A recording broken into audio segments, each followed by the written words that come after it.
Yo, we ready to get right into it. I'm gonna watch this video and I'm gonna go to work.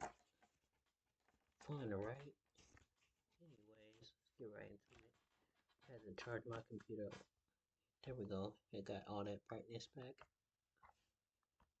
Can you believe it's been 17 years since Chasing Zoey premiered? I can feel myself crawling closer towards death every second. Chasing Zoey premiered all the way back in 2008 as part of season 4 of Zoey 101, just a few months after Hulu was first released. And quite frankly, the passage of time is unacceptable. I've seen some discourse about this episode over the years, and I've seen people say they hate it and people say they love it. I have some pretty fond memories of Chasing Zoey, but I also do not recall it being an Oscar-worthy masterpiece. In fact, I had this episode on in the background when I was doing some planning for a Ned's Declassified video, and it gave me a visceral reaction. I'm pissed. I'm angry. I'm upset. I refuse to believe what I just saw on Paramount Plus is what I watched back in 2008 and enjoyed. So it's definitely time for a rewatch to see just why Zoey 101 has one of the worst series finales I've ever seen in my life. And as always, if you like this content, please be sure to give us a like and maybe even subscribe to the channel. It would help a lot and mean the world. And if you got any other episodes or shows you want me to cover, let me know in the comments. Alright, let's dive in. So the episode starts off with no cold open. We just launch right into that lit theme song for the final time, and then guest star Sean Flynn pops up.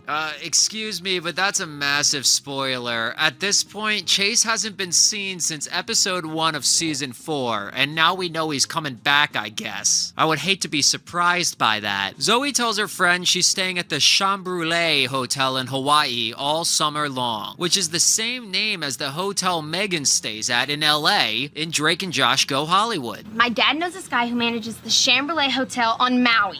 What's the best hotel in Los Angeles? Ah, that would be the Chambrulé. It is beautiful hotel. James, the Chase replacement and Zoey's season 4 boyfriend, says he has to work at his uncle's hardware shop all summer, so he can't go with her to Hawaii. What a damn shame these blue-collared men never get their trips. And then all the kids shock their fingers in a weird torture device that's somehow considered a game, and I know it took all of Dan Schneider's willpower to not have one of those underage teenagers put their toes in that damn thing. Michael's walking his girlfriend Lisa towards a surprise and walks her right into a metal pole. And I'll be honest, she's in multiple episodes across multiple seasons, and I forgot this character existed entirely. He shows her an old classic car, and it's his car. It's his. It's not a gift for her. Why did he walk her over there as if he was revealing a special surprise for her?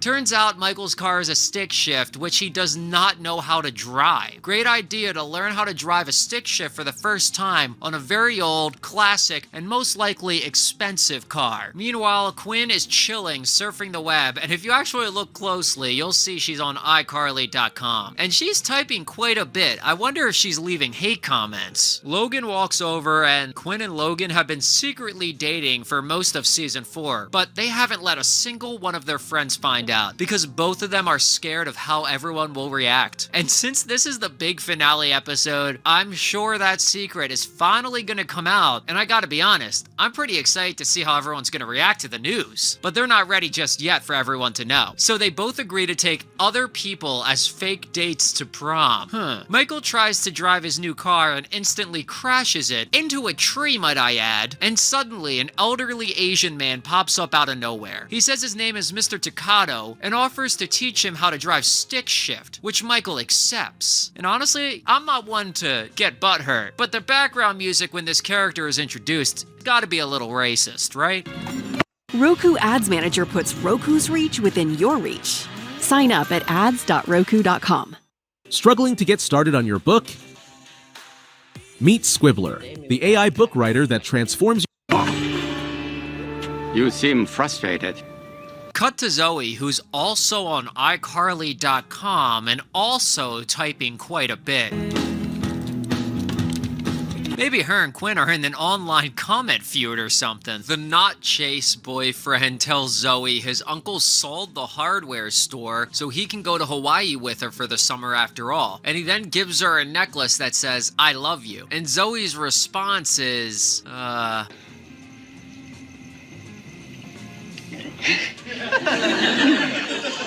Seeing chemistry. Yeah, kind of like that. In fact, I'm not gonna let this slide. She literally just stares at him. She doesn't say a single word before the scene fades to black. She just stares. Say something. And straight up, good thing it's going south for this relationship. Otherwise, the Sean Flynn guest star appearance would be pretty dang awkward. Back in Zoe's room, Quinn and Lola tell Zoe that she's in I love you shock, and that they read about it on this website, highschoolcrazy.com. I read about it on highschoolcrazy.com. Which supposedly used to redirect to iCarly.com, but they stopped paying for the URL, and now it takes you to a very different kind of website, shall we say. If you care about your computer's health and well-being, don't go to highschoolcrazy.com. Cut to Michael, who's learning to drive stick shift with the mysterious Asian instructor who tells him to mix the tuna. And this is a pretty weird B-plot. Clearly, it's a reference to Mr. Miyagi and the Karate Kid. Wax on, right hand.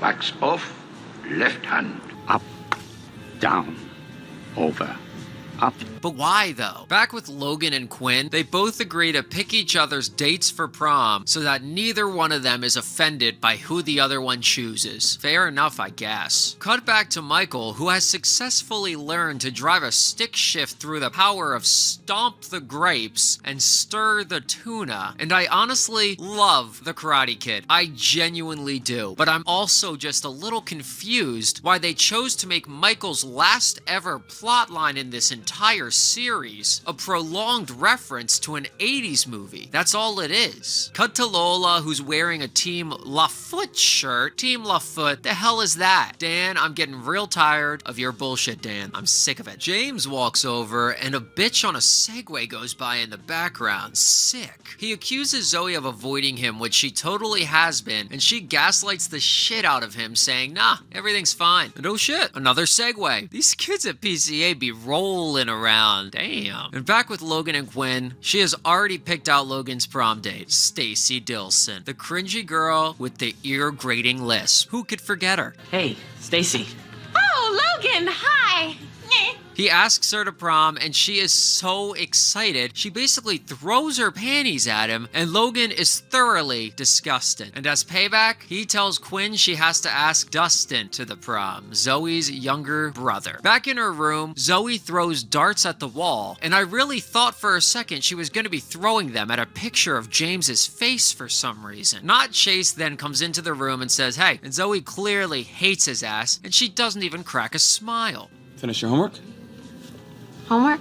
And I can see why. What are you, her dad? He tells her that it seems like things have changed ever since he gave her the I love you necklace. And she apologizes and admits she doesn't feel the same way. He says it's okay and tells her not to feel bad. They then break up with zero drama, and James is too mature about it at this point. It honestly feels highly unrealistic for how a teenage boy would actually react to a breakup. Lola questions why Quinn is going to the prom with Dustin, and that's a good goddamn question. It's weird as hell. Why did Quinn think that this would be easier to explain to people than just going with Logan? Lola's going to prom with Vince Blake, you know, the football guy who beat up all of her closest friends back in season 3. They just hit you guys?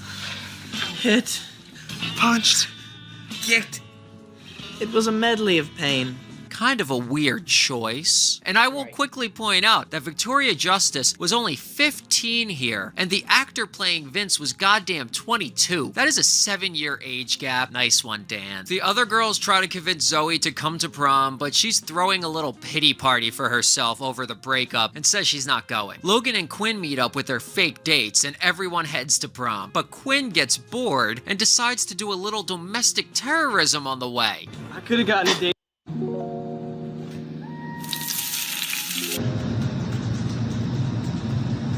If I wanted. Who? Had that kid taken one more step forward, he would have been blown to bits. His leg would have been blown straight off at the very least. That is terrorism. Everyone at PCA is in danger. Quinn's out here casually strolling around with weapons of warfare on hand, and she's not afraid to use them even just for a quick laugh. Unacceptable. Michael drives Lisa to prom in his stick shift and says he owes it all to Mr. Toccato. Lisa says she's never heard of that teacher, and Michael explains it's because he teaches the middle schoolers. Lisa then asks Dustin if he's heard of Mr. Toccato, and he says, I don't know who the hell that is. Quinn then assaults Dustin, leaving him unconscious in the streets, continuing her reign of terror over the PCA student body. Logan and Quinn ditch their fake dates to argue with each other about how they wish they just could be together already, but they're still scared of everyone finding out. And once again, there is so much build up to this reveal, and I'm really curious how Michael, Zoey, and Lola are gonna react once they finally know the truth. Back at the dorms, Zoey is approached by a random student, Jeremiah, who realizes she doesn't have a date and offers point blank to ditch his own date and go with Zoey. She tells him to fuck off. Good for her. And the only reason I'm bringing this up is I think it's weird how Dan Schneider makes it the canon of the Zoey 101 universe that Zoey is the hottest, most desirable girl of all time. No shade to Jamie Lynn. I mean, she was a minor here, but she's not that different than all the other random girls. To justify every male at PCA treating her this way. Cut to Lola and Vince in a cab on the way to prom. And can you guess who their cab driver is? I'll give you a hint. It rhymes with Schmarcicist, who loves to put himself in his own shows. Yep, that's right. Bigfoot Dan Schneider himself. So cab driver Dan freaks out. He crashes out and has a meltdown and quits his job on the spot, pulling the cab over and throwing the keys into the woods, leaving Lola and Vince stranded without a ride. Cut to prom, and there's a giant sign in the back that says the theme of the prom is Jungle Fever. There's no way Dan didn't know that that's a reference to something else, right? Also, the band that's playing is a fake band from that one iCarly episode, I Am Your Biggest Fan.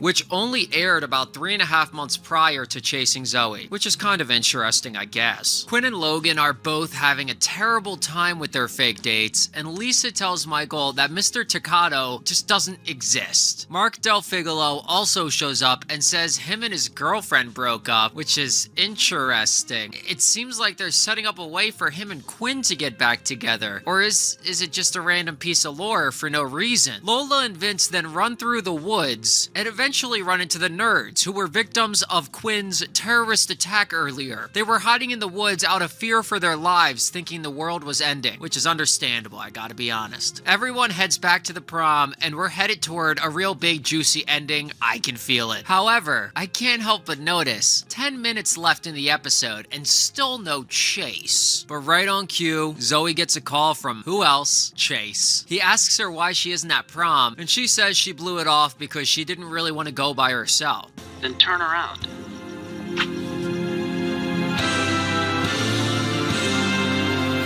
Ugh, seeing him in the flesh just makes my skin tingle in ways I can't explain. And fun fact, Chase actually no longer had his signature bushy hair in real life at this point, so he's actually wearing a wig in these scenes. Chase falls off the balcony staircase thing while trying to wave to Zoey. Classic. And Zoey runs over to check on him. She looks at him and says his arm's bleeding just before leaning in for a wet one. And I have to point out that this detail made me tear up a little bit because these are actually the first words Zoey ever spoke to Chase in the season 1 pilot.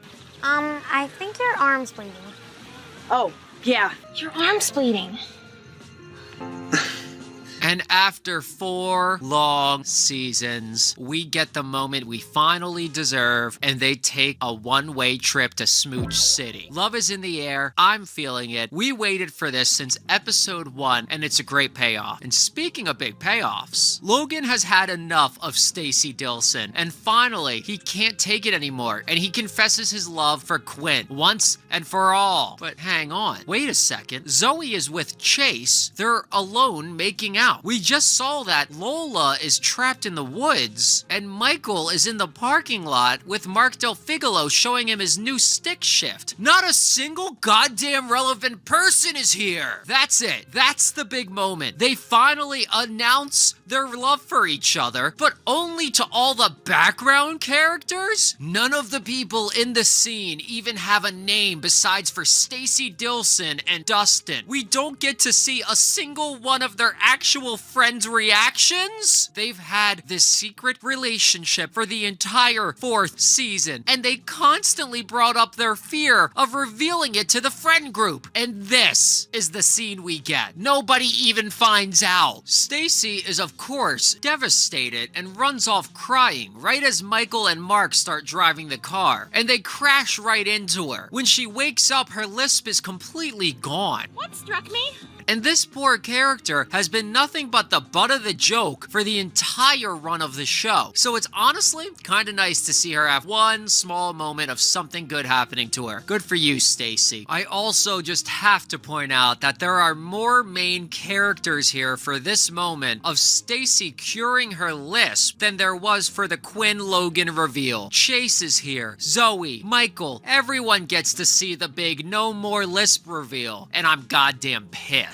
Michael is stoked to see Chase, and Zoey immediately makes it about herself by saying, OMG, don't break my boyfriend. Then she says, okay, let's all go dance at prom. And I sure hope James isn't there, because if he sees her with Chase 24 hours after breaking up with him, that's kind of brutal. One of the last scenes of the entire show is Michael running into Mr. Toccato. The racist background music is back, and Michael says to him, will you please come show my friends that you exist? And Mr. Toccato says, I can't do that, Michael, because I don't exist. And what? I don't know what to even say about that. Mr. Miyagi does exist in The Karate Kid, so this isn't even a parody anymore. It's just weird as hell. Lola finally makes it to prom, and she's super excited to see Chase. And still, nobody talks to Logan or Quinn or acknowledges their no longer secret relationship. They both straight up don't have a single speaking line to anyone in the friend group after their big speech that no one was there to see. And that's it. Fade to black. So, we get a satisfying payoff with Zoey and Chase, I guess, if you want to call it that. I mean, it's pretty minimal after 4 seasons of hype up and him crushing on her since the literal pilot of the show, but sure, I'll take it. But the way the Logan and Quinn plotline is discarded? Unacceptable. Look, it makes no sense to hype up Logan and Quinn's. Yeah, that was crazy. I saw them in the movie, Logan and Quinn, and it just always went on one movie on Paramount Plus. Wasn't bad. It was actually okay.